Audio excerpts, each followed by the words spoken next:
ഒരു വിശേഷം വന്നാൽ നമ്മുടെ കേരളത്തിൽ കണ്ടുവരുന്ന ഒരു ചേർത്തുപിടിക്കലുണ്ട്. അതായത് ഓണമാകട്ടെ പെരുന്നാളാകട്ടെ ഒരു വിശേഷം വരുമ്പോൾ നമ്മുടെ തൊട്ടയലത്തുള്ള അയൽവാസികൾക്ക്, അതായത് അന്യമതസ്ഥരായിട്ടുള്ള അയൽവാസികൾക്ക് നമ്മുടെ വിശേഷത്തിൻ്റെതായ ഒരു പങ്ക് ആ സഹോദരങ്ങൾക്കും കൊണ്ടു കൊടുക്കുന്ന ഒരു മനോഹരമായ കാഴ്ചയുണ്ട് കേട്ടോ. പക്ഷേ ഇത് അതിൽ നിന്നൊക്കെ കുറച്ച് വ്യത്യസ്തമായ ഒരു കാഴ്ച കൂടാണ്.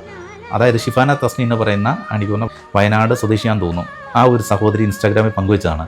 ആ സഹോദരിയുടെ അയലത്തുള്ള ഒരു കുടുംബം അവർ ഓണം ആഘോഷിക്കുമ്പോൾ അയൽവാസിയായ ഈ ഷിഫാന തസ്നിയുടെ വീട്ടിലേക്ക് എല്ലാ വിഭവങ്ങളും, അതായത് അവരൊരു ഇലയിൽ എന്തൊക്കെയാണോ വിളമ്പുന്നത് അത് കംപ്ലീറ്റ് സാധനങ്ങളും ആ ഷിഫാനയ്ക്ക് ആ വീട്ടിലേക്ക് എത്തിച്ചു കൊടുക്കുകയാണ്. അതുമാത്രമല്ല, ഈ പറഞ്ഞ കൂട്ടങ്ങളൊക്കെ ഇലയിൽ വിളമ്പി കഴിച്ചെങ്കിലേ അതിൻ്റേതായ ഒരു സ്വാദുണ്ടാകൂ, അല്ലെങ്കിൽ ആ ഒരു തിരുവോണത്തിൻ്റേതായ ഒരു മഹിമ നിലനിൽക്കൂ എന്നൊക്കെ കണ്ടുകൊണ്ട് തന്നെ ആ വീട്ടിലേക്ക്, അതായത് ഷിഫാന എന്ന് പറഞ്ഞ സഹോദരിയുടെ വീട്ടിൽ എത്ര പേരുണ്ടോ അത്രയും പേർക്കുള്ള വാഴ ഇല വെട്ടിയെന്ന് മാത്രമല്ല അത് കഴുകി വൃത്തിയാക്കി ഈ ഈ സദ്യക്കൂട്ടങ്ങൾക്കുള്ള കറികൾക്കൊക്കെ ഒപ്പം ആ വാഴയിലയും കൊണ്ട് അടുക്കി വെച്ചിട്ട് ആ കുടുംബം മടങ്ങിപ്പോകുന്നൊരു കാഴ്ച കേട്ടോ.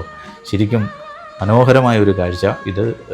ഇതൊരു അപൂർവങ്ങളിൽ അപൂർവം എന്ന് വേണം പറയാൻ. നമ്മൾ പങ്കു കൊടുക്കാറുണ്ട്, പക്ഷേ ഈ വാഴയില സഹിതം കൊണ്ട് കൊടുക്കുന്ന ഒരു കാഴ്ച അപൂർവങ്ങളിൽ അപൂർവമായിരിക്കും. എന്തായാലും നല്ല മനസ്സുള്ള അയൽക്കാർ എന്തായാലും ഈ മനോഹരമായ ചേർത്ത് പിടിക്കലിൻ്റെ, മനോഹരമായ സ്നേഹത്തിൻ്റെ ഈ ഒരു വീഡിയോ ഷിഫാന ഇൻസ്റ്റാഗ്രാമിൽ പങ്കുവച്ചിരിക്കുന്നത് ഏതാണ്ട് 10 ലക്ഷത്തോളം ആളുകളാണ് ഇതുവരെ കണ്ടിരിക്കുന്നത്. ഏതാണ്ട് 2 ലക്ഷത്തോളം ലൈക്കുകളാണ് ഇതുവരെ കിട്ടിയിരിക്കുന്നത്. ഇതിനൊക്കെ എങ്ങനെ ലൈക്ക് അടിക്കാതിരിക്കും അല്ലേ? എന്തായാലും ആ ഒരു കുടുംബത്തിൻ്റെ മനസ്സ് എന്താ അല്ലേ?